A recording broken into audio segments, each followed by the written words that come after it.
Okie doke, we're back. And you guessed it, Chester, another day of cooking. So what we're going to do today is yet another thing that we did along the lines of tweaking our diet slightly for, if you will, to train.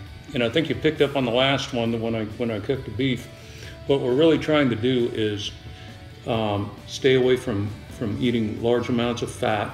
And in fact, when it comes down to controlled amounts of fat, if you really thought about this in a purist situation, what you'd do is you'd be eating the components that I'm talking about today and back in the beef example, fat-free. I mean, i.e. you'd get rid of all the fat, and then you'd take in fat, controlled fat. For instance, in almonds, right? They have fat in them. So you'd be able to actually just increment the amount of fat that you have going in your body. And on the flip side of that too is really, if you will, minimizing or eliminating a lot of the simple sugars, and the sugars originating in your fruits and what have you. And to differentiate for those who don't know out there, your body burns glucose, and that's called a monosaccharide, and consider it a small 1 unit of sugar. Sucrose is a disaccharide. It's still considered a simple sugar, but it's a glucose and a fructose glued together. When you go from there, you get longer and longer stretches of sugar, if you think about it, to the point of where you might envision them and call them starches, right? And so somewhere in between there might be what you call your hard carbs, the things that you get in your flour-based products. This would be your spaghettis and what have you. And then your starches. And what your body does on those sugars is that it's able to immediately absorb simple sugars. So they'll go from your mouth to your gut into your bloodstream in a matter of minutes. And the farther you go to the right there, the farther you go into the carb scene, it takes longer and longer to do that because you have to actually digest them into simple sugars. So you can see how your starches, which are fairly large, have to be digested, and it takes a longer and longer time to create, if you will, simple sugars, glucose in your stomach, or at least in prep in your stomach, to the point of where the glucose in your bloodstream. And so about the worst thing you can do, right, if you think about it, because where's all this go? You burn glucose pretty much automatically as much as you can, and the stuff that you don't burn, you store as fat, right? Well, if you eat a lot of sugar and a lot of fat at the same time, for instance, cake frosting, right? It's made out of Crisco. You know, that's your cake frosting at Safeway. And Crisco and sugar, what that does is the sugar goes in, saturates your body with all the sugar that you need, the glucose you need, and then it starts making fat out of the rest of it. Well, what's your fat do? The fat that you just ate. Well, it just goes straight to fat. It goes right. It doesn't have to do anything. It's just like go over here and just lounge around. So you can see a lot of these meals that are constructed by restaurants, and especially fast food restaurants, are just they actually, if you were to sit down and scientifically design a meal that's supposed to make you fat, these things work perfectly, right? Because they overload your system with simple sugars. They give you a bolus of carbs in the middle there, and fat at the same time. And your carbs do the exact same thing. If you can't burn them immediately, you store them as fat. So that Coke that you drank, boom, the first sip of Coke, the 48-ounce Coke or Big Gulp or whatever, when you went halfway through that thing, you told your body that basically, here's comes some sugar. It's using as much as it can, and everything that you eat that can create fat will start creating fat at that moment until your blood glucose goes down, which by then you're probably having another Coke. So be smart about these things, folks. And I already explained that protein in itself is not, although in the extreme it's an energy source, your body doesn't look towards, if you will, protein that you eat for the primary source of energy. That comes under your simple sugars, your carbs, that goes up to your starches, and your fats. That's what your body's built for. in kind of that order. First sugar, then starches, then fat, and then finally muscle. And like I say, breaking down your own. So what I cook today is something that I found it meets all those requirements, right? And it's really, really easy to make. And I actually really like it, right? It's Randy's weird version of pea soup, and you'll get the hang of why it's weird here in a moment. And I'm also, since I'm gonna be grilling, I'm gonna grill up a bunch of chicken breasts. You can always have those on the side as your protein sources. So, but we'll concentrate mainly on the pea soup, right? And split pea in that matter. Again, we've gone through Costco, right? And I gotta tell you one thing, I mean, I'm not paid to endorse Costco or something, but I really get an appreciation for what they have there, their price point for one thing. But also, you kind of think, well, you know, that's not top-notch stuff, and it really is. And in particular, if you can find these, this is called the Kirkland Signature Master Carved, in this case, half ham. And the first one of these I got was a full one. It was almost 10 pounds. This one, in fact, is about 4 pounds. I don't know where they get this, man, but it's outer space or something. But this is the best ham I've ever had, right? Just the flavor of it. It's really good. And that's 90% of it right there in this concoction we're gonna make, is that it tastes really good, right? And you're gonna find out, because I don't spice it up at all, that all the flavor comes from the ham. So we're gonna do the same trick that we did with the roast the other day. We're gonna go ahead and take a look at it, right? And of course it's got natural marbling, but then you can see that it's got parts that are fat. And I'm just gonna go through and as much as I can trim the fat off this thing, right? And it doesn't take long because it's really on the surface and in some of the kind of the cracks of it, right? Kind of in the creases between the muscle mass. But just anything that you can kind of consider fat, just carve it off the top to begin with. That's what I'm doing. And you can see, because it's got some of this kind of surface stuff going on, right? And you can kind of see that, see how I've kind of scalped that stuff off. This stuff I'm not gonna get real worried about until I slice it up, right? And you'll get a picture of what I'm gonna do. Again, what I'm gonna do is I'm gonna cut it into about, half-inch steaks, right? Just lengthwise. And then this is why it's a carving ham, because I think they focused on it. You can make these nice looking steaks out of it, but God, they're, like I say, it's about the best ham you're ever gonna get your hands on. Okay, and so I'm gonna do that with the entire thing, right? They're just gonna end up like that. And I'm gonna pause it. And then to conserve time, I'm gonna intermix in what I do with the chicken here, and then we're gonna head to the grill. So next time I come back, I'll be dealing with the chicken, and then we're gonna head to the grill after that. All right, we're back with the ham that I cut up. One thing I kind of left out is that you get that bulk ham off the thing and you see these little notches right here. That's where I would find in these steaks what would be a kind of a whole piece of fat that I can cut out.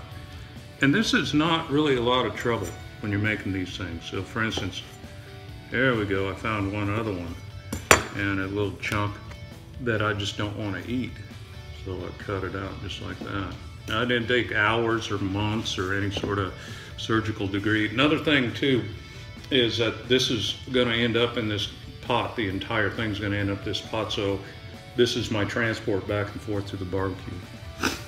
So there we go. So we got that. And like I say, since it's about still pretty warm out, I'm figuring I might, instead of going out and grilling every day, I'll go ahead and grill for the next meal too. And this is just pretty much as easy, if not easier, than the other stuff we're gonna make. Again, no endorsement of Costco other than this is just where I buy all this stuff, right? So you buy the 3-pack of the organic chicken breast. And this is almost 5 pounds of chicken. And these things are kind of gooey, so I'm gonna take them out over the sink here. Give me a second. Okay, I got these out of the pack. And then I wash them in water. They're packed in something that I don't particularly care for, don't want to eat, so I wash it all off. I think it's just kind of a concentrated chicken broth. You guys treat it how you want, but anyway, we end up with these kind of big chicken breasts. And so what I'm going to do is like what I do everything else. I'll go through and trim off all the fat that I can see. And then ultimately, there's one that's pretty skinny already.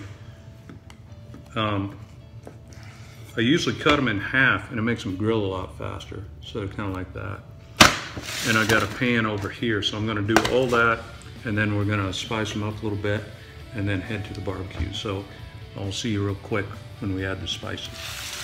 Okay, it's time to add any kind of flavor that you might want to have. And so, you know, you guys, like I say, I mean, I've got some suggestions on what I like as far as taste. You can put in your own stuff. And a lot of times too, it'll depend on how you plan on using this. Now remember, the ham's gonna go into that pea soup. The chicken, the way I've always treated the chicken that we've been eating, is it's kind of a make out of it what you will.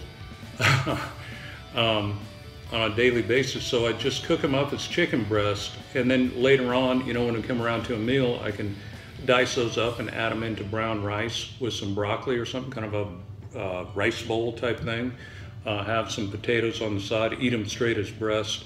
You see what I mean? But the take-home point is that they're already cooked. And a lot of times too, and always what I'll do with these too, is I'll put them in like a crock pot.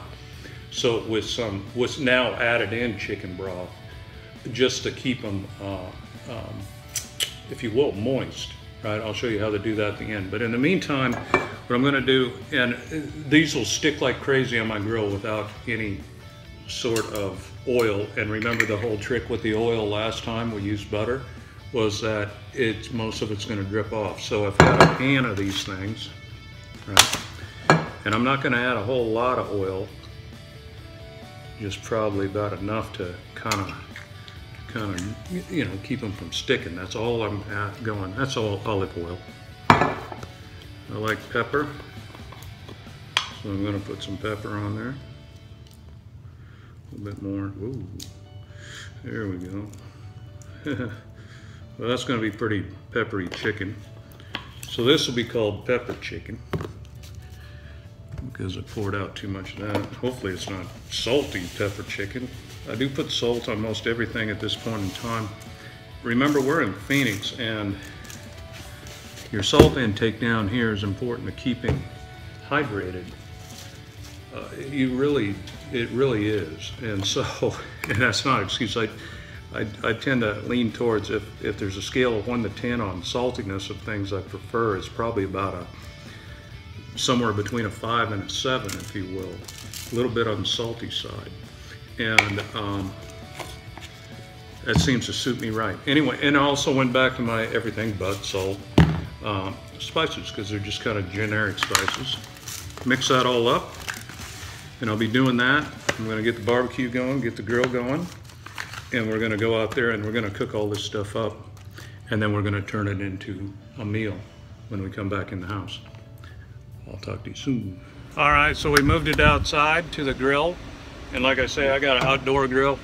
You could do this on a broiler, or probably, and I got thinking about it because they're just kind of mentioning those George Foreman things, right? They probably work. Or if you're my grandmother, right? She had this gadget. She loved these things, a broiler. And what they were is something that they made in probably 60s and 70s and outlawed by 1980 or certainly 1990. It was just a great big stand, if you will, the huge heating element underneath it and a grill up on top, and you just laid things on it and it broiled it. It had a big drip pan underneath. They were made by Farberware, I think is what they were. But nevertheless, my grandmother just thought these things were the way to cook, and it turns out she's probably right about it. Sometimes those old people know what they're talking about.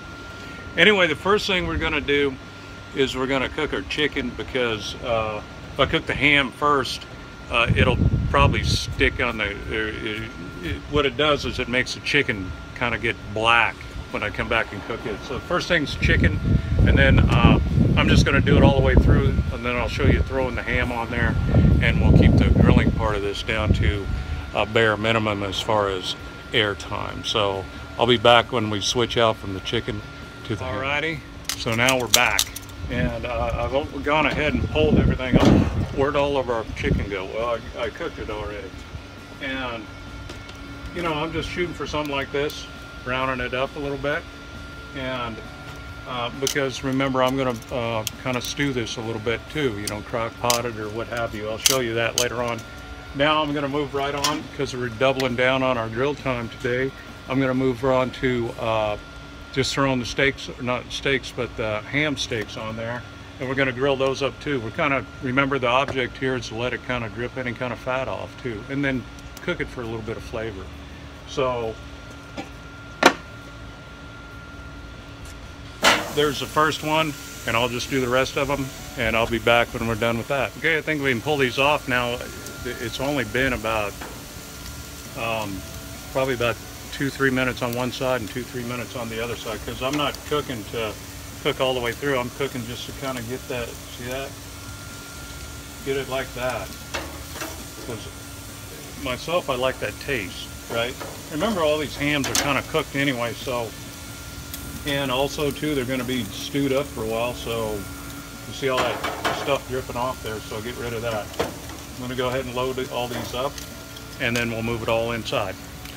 We'll catch you back inside. All right, so now we're back inside. We're going to start with the chicken. And remember, the chicken, what my plan on it is just to have it as kind of a general source of our protein. Nothing in particular in mind as far as a meal. It's just cooked and ready to go. So I can make any kind of meal I want to out of it. But one thing you do notice though is that if you don't do something about it, it'll dry out a little bit. And of course, this is a chicken stock that I use in my chicken soup that I made a couple of months ago for you guys. And remember the whole take on it, if you really looked at it, there's no sugar in it, there's a little bit of protein. A serving has 10 calories on this, 10, right? A serving, and there are 4 servings in here. This is 40 calories. This is like a piece of gum almost. So we're just going to add that in, and then what I can do into our, oh, I didn't show you, that whole tray. That's our tray of stuff that we have left. All of our chicken in that tray. No, I'm just dumping it out on the counter.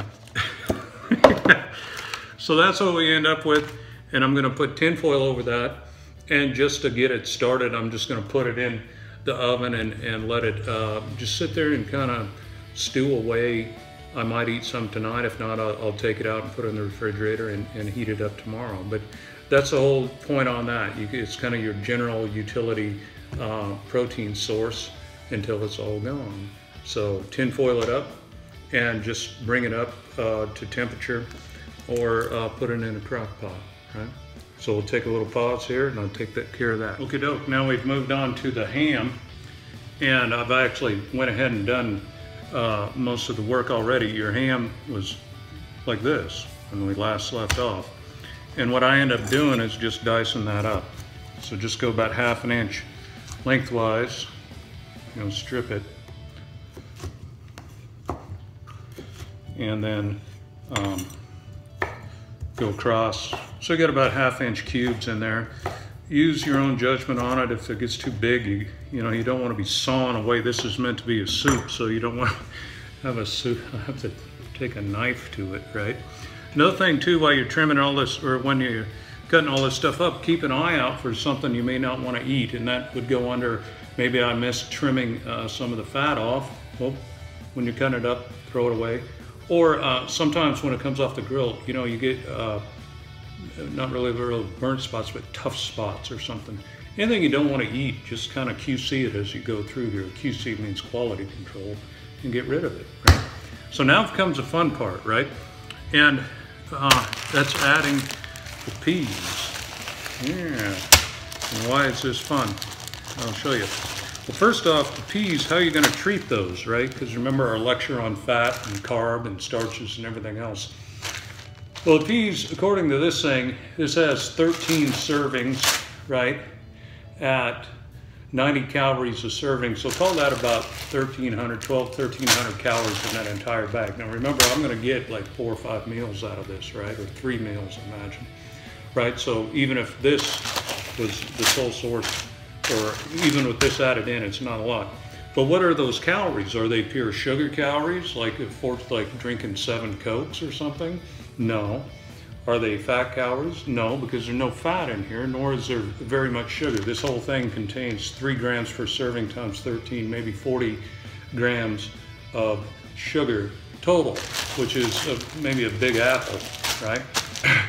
The rest of the carbs, right, were the calories that really impact your energy level are, there is a lot of carbohydrate here, 21 carbs, right? 21 grams, 3 of that sugar, that leaves 18. But now there's 9 grams of dietary fiber, and you really don't digest your fiber into calories, right? It just doesn't happen. It's more resistive starches is what they're called. And so really you're dealing with 21, about, I don't know, call it 21 minus 3 minus 9. You do the math there, I guess that's 9 grams of carbs, but there's the good carbs, the starch carbs, right? And 9 grams of protein. So this is kind of a 1-to-1 mix in your body immediately as far as that ratio of things that we're looking for, protein and carbohydrates. The remainder is good for your digestive system and a little bit of sugar in there. So these are not harmful to your diet in any way, right? You probably eat just this stuff. In fact, I've been eating this for as much as I can over the last couple of months, and it's not that I've gained weight. No, I've actually lost weight, right? So take that for what it's worth. If you look at the ratios of these things that you're eating, and not just in a big bolus carb, I'm eating so much carbohydrate, not carbs, but calories. High calorie diet, right? But if it's all protein, really isn't all that much of an energy source to you. High calorie diet that's all Coca-Cola, completely different thing. Science has shown us that. So what we're gonna do is we're just gonna dump this pound of peas in there after we open it up. And I kind of sort through them by hand, make sure there's no rocks or chunks of gold or anything in there. Before I'm through, those all look pretty good, right?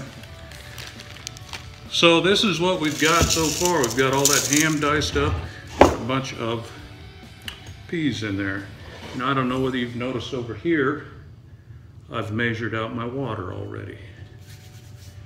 And we'll start with first, this requires largely most of the team.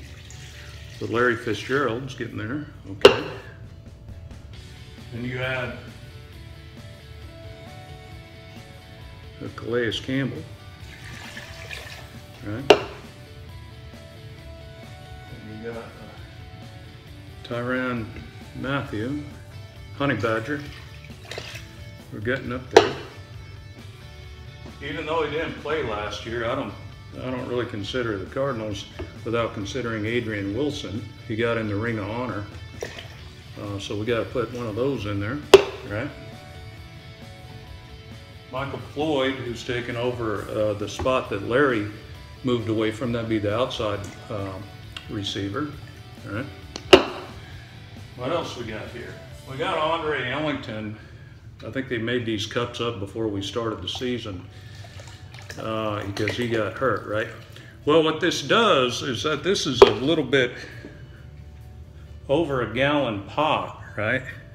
And it's about right there. That's about how much water I got in there. So at least a gallon of water in there, right? And all we're gonna do is boil this up and just let it keep on boiling. And now, so I would normally end this right here, except for one thing. The variations on this are not too extreme. There's one variation in the way I usually make it up, except now Amy's got a slightly different diet than I do, right? Which means that she doesn't eat her starches in the evening when I eat starches all the way through the day. I eat them with every meal, right? She's cut those out in the evening. And so before she did that, I'd add in directly into this about 3 pounds of potatoes. I'd cube those up just like we did that ham, you know, just 1/2-inch cubes, and throw those in there, and then add all the water. And that's it. That's all I put in there, right?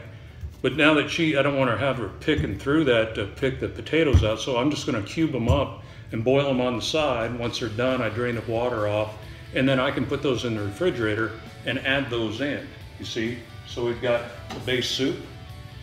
I want potatoes in mine, so I'll put some potatoes in there. I also want some green vegetables, so actually if you add in green beans, you cook up just steamed green beans, chop those up and throw them in there too. It turns into something that's very nice. So we've gotten to the stage on this whole kind of meal plan where even when we have to differentiate our meals, this would be the compositions, protein versus carbs at this time during the day, we still can very readily, right? Because we've kind of got these, kind of considered a salad bar in a way, right? So hopefully this has been informative. I hope you guys can make do with your Cardinals cups. If you can't, maybe we'll come up with a solution to that. I hope that everybody is a Cardinals fan. If you're not, well, people are praying for you. So anyway, I'm gonna go, and I hope this has been good. This is actually good soup. Give it a shot. Talk to you soon. Bye.